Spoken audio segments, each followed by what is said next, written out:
News Radio 1120 KPNW. Secret Wine Society 847. So, talking about the sake, Nigori is the is that the proper pronunciation, or did I Americanize, butcher, bastardize? No, it's good. It's Nigori. Nigori. Yep. And Gahira. So you know, in Japanese, the verb nigoru actually has a negative connotation. It could mean turbid, like dirty water, like turbid, dirty water. So a lot of times... So it's dirty sake. In a way, yeah. But so they don't use the actual character. They have another syllabary that they use. So they don't have that in the Japanese person's brain that this is like dirty sake, although it can have a negative connotation. But it basically means, we translate it as cloudy sake, and doesn't that sound nice? Now, speaking of cloud, so if you look at this label, it says KUMO, and that is the Japanese word for cloud, and it's got a cloud on it. Yeah. And that's the character for cloud on the bottom, which, if you notice, the top looks like a rain cloud. You can show him up close. Yeah, I can see. But KUMO is also the word for spider, but let's just call it cloud. Yeah, because spider sake, that's not... That just doesn't sound appetizing. Oh, you're having some of that spider sake, huh? Yeah. The tarantula. Yeah, right. It's the sake that has legs. Well, this does have legs. So this one is a Niigata sake. So this is a little bit north in Japan. It's milled down to 60%. They're using Go-hyaku mangoku as a rice, and also Koshi Ippuki. And the toji is Takeshi Tanaka-san. And this is my favorite. And again, for folks that don't know what a toji is, what is it? It's basically the brewmaster in a sake brewery. It's toji. T-O-J-I, toji. So, this has the weirdest nose on it of, I think, any alcoholic beverage I've ever had. The way I even said, I get a hint of Hubba Bubba. Hubba Bubba. I would just tell you, I'm going to leave this bottle with you. Like, when you just sit with it for a while, it just keeps getting better. Like, there's a lot in there. And I'll remind people, we are drinking so we're not using the little Ochoko cups. Because remember I said, like, you see, when you swirl this, it's coating your glass, which is like getting all the aromatics in there. Like, so I prefer these Nigoris in a wine glass, actually. Because you can't really swirl those Ochokos. You'd have it all over your lap. I don't really know how to describe this. I like it. I just don't know how to describe, other than I'm smelling it. It's like, I smell a little bit of bubble gum. This is a personal favorite of Colonel Sanders. So this definitely goes with a bucket of chicken. A bucket of chicken. So dark meat or light meat? Would you go wings and breasts, or would you go thighs and legs? I think like the darker meat. I don't know. What to experiment? That'll be the next show. Original recipe or the extra crispy? I don't know. I haven't been there in ages. After, last time I went to KFC, like, the portions are so tiny. I'm like, are you kidding me right now? So I don't know. I have to go back there and check it out. Yeah, and it's like, what, $50 for a bucket of chicken now? Yeah, everything's like that now. Yeah, but it's chicken.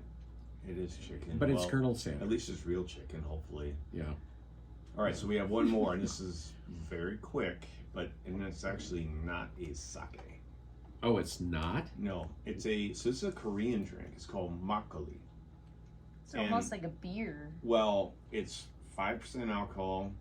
It's made similar to sake, but they make, instead of koji, they take these cakes of grain or rice and ferment them. So they get koji in there. There's another type of fungus in there that breaks down proteins. Oh man, you know how to sell it. Yeah, this is the drink with fungus. Extra fungus. It's the fungal drink. So the look looks like sake. Now it's got a little more of a sour note in it, but this is what they have with like kimchi and stuff.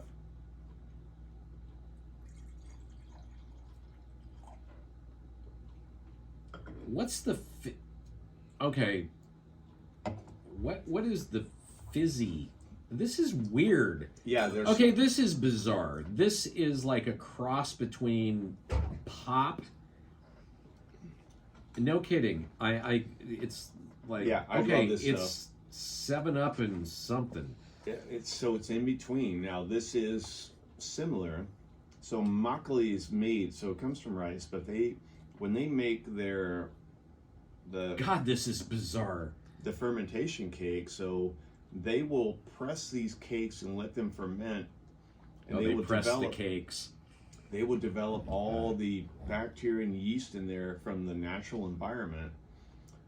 But it's very popular in Korea, and you have a little bit higher acid where it's got that really good sour note. The alcohol's lower. I mean, these are great, but these are good with like kimchi and stuff. But it's called makgeolli. I can see where it would go with kimchi. I get that. I'm drinking this, and it's like the first thing that I think of is 7-Up. Yeah, so it's slightly effervescent. But I love this stuff. Now, this particular one is not so. That is so weird. If you get a crummy brand, they have put all this aspartame in it, which will probably kill you. So this is as good as it gets. This is the purest one I've been able to find. So is this cane sugar that's in it? Or I don't know. They don't add any sugar. there's no sugar in this? There's no sugar. Yes, there's. All right, she's correcting me. Yeah, What does it say? There's some sugar. What is it? So. My wife's reading the label now, so she's gonna correct me on air. Make sure you talk into the microphone. Okay. So- Yes, it got sugar in there, so 16 grams. 16 doesn't taste like it. See, to me, I think it's really sweet. To me, it's very pop-like. I mean, in a weird, not normal way. Yeah, most of the time they sweeten them with artificial sweeteners if they send them to the States. Because actually in Korea, these are not, they don't, basically they're fresh and they don't pasteurize in any way. And so when they ship them here, they have to kind of make it last longer. No, they just dumb it down for Americans is what they're doing. Well, Just throw a bunch of sugar in it, and those Americans will just lap that up. this is the least dumbed down one that I've been able to find. Let's put it that way. So at least we have that. I have some kind of. All right, so the Nigori, off the hook. I've tried these before and love them. They're the sorta lightly filtered, but mostly unfiltered sakes. They are absolutely delicious. Probably my fave of the bunch. And you can get them at the Secret Wine Society. For folks that don't know, what are your hours this weekend? So today we're open from 12 until 10 p.m. Okay. And then so Saturday 12 to 10, and then Sunday 12 to 5. We'd love to have you guys stop down. We do sake by the small cup. If you want to learn this, you need to drink widely. Yes, if you grab one bottle, but you got to finish it, you don't want to waste it. But to really learn it, you need to drink widely. So come down. Actually, we had some guy came in and listens to your show. He's like, I want to know about sake. So we burned through like 10 different types. So really quickly. Yeah. But that way you're not buying the entire bottle, because if you don't drink widely, you'll never learn it. But that's how it's done. Come down. Well, that's like scotch. Exactly. See, this is, or anything else. To me, this is a scotch thing. Right. So what would a bottle of scotch cost you? I mean, if you really want to learn it, you can't drink a whole bottle. You need to go very wide to learn the different areas and regions. Oh, a good bottle is going to cost you a lot. That's just it. So what we do is, and like I said, this stuff will last. You can open it. It doesn't go bad for a very long time.